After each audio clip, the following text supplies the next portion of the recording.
Hello అందరికీ. ఈ chicken fry చూడడంలో ఎంత అందంగా ఊపడుతుందో, టేస్ట్‌లో కూడా అంతే టేస్టీగా ఉంటది. అండ్ చేయడం అయితే అంతకన్నా ఈజీ. సో చేసేద్దామా? ఫస్ట్ మనకు కావాల్సింది చికెను. ఈ చికెన్‌నైతే ఫస్ట్ మనం ఆయిల్ వేసుకుందాము. అండ్ ఈ చికెన్‌నైతే మనం ఇప్పుడు ఎలాంటి ఉప్పు, పసుపు, కారం వేయకుండా అయితే ఫ్రై చేసుకోవాలి. సో ఫస్ట్ అయితే ఆయిల్‌లో వేసేసుకోవాలి.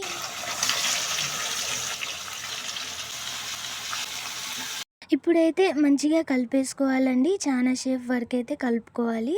మంచిగా ఆయిల్ అంతా పట్టేలాగా అయితే కలిపేసుకోవాలి.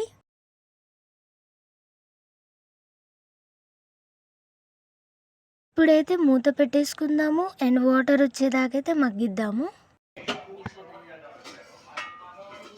ఏం కాదు, అయిపోయింది. చికెన్ ఫ్రైలకైతే మనకు కావాల్సింది ధనియా పొడి మసాలా. సో ఇప్పుడైతే మనం రెడీ చేసుకుందాము.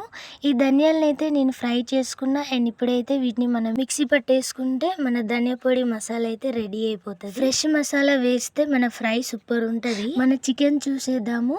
చూడండి, వాటర్ అయితే మంచిగా వచ్చింది. ఇందులోకి ఇప్పుడు మనం ఒక స్పూన్ కారం, ఒక స్పూన్ ఉప్పు అండ్ ఒక స్పూన్ అయితే ధనియా పొడి మసాలా వేసుకొని మంచిగా కలిపేసుకుందాము. స్పైసెస్ అయితే నార్మల్గా ఉంచాలి. ఎక్కువ వేస్తే మాత్రం టేస్ట్ బాగోదు.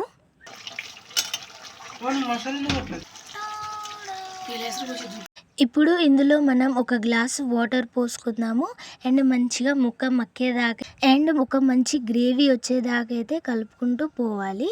సో వాటర్ ఎందుకు పోసుకున్నాము అంటే, వాటర్ పోసుకోకుండా కర్రీ వండితే మాత్రం హెల్త్కి మంచిది కాదు అండ్ స్టమక్కి అయితే అస్సలు మంచిది కాదు. సో ఇందులో అయితే మనం కొంచెం అల్లం పేస్ట్ వేసుకొని కలుపుకోవాలి. కలుపుతూనే ఉండాలి మంచిగా. ఓ 5 మినిట్స్ తర్వాత అయితే చూడండి, వాటర్ అంతా లేచిపోయింది అండ్ కొంచెం దగ్గర వచ్చింది. ఇప్పుడైతే మన చికెన్ ఫ్రై రెడీ అయిపోయిందండి. ఇప్పుడు మనం సర్వ్ చేసుకుందాము ప్లేట్లో.